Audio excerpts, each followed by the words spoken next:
Last night I had a dream, we were inseparably entwined, like a piece of rope made out of two pieces of vine, held together holding each other with no one else in mind, like two atoms in a molecule inseparably combined.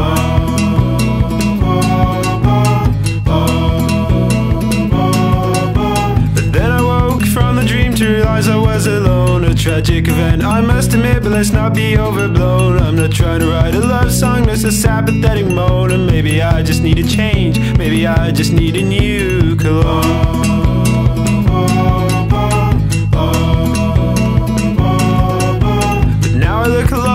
Being stabbed in the heart, you torture each other from day to day, and then one day you part. Most of the time it's misery, but there's some joy at the start, and for that I'd say it's worth it. Just use a blade that's short and sharp on me.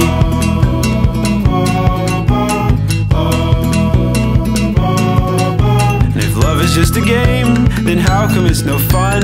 If love is just a game, how come I've never won? I guess maybe it's possible I might be playing it wrong, and that's why every time I roll the dice I always come undone.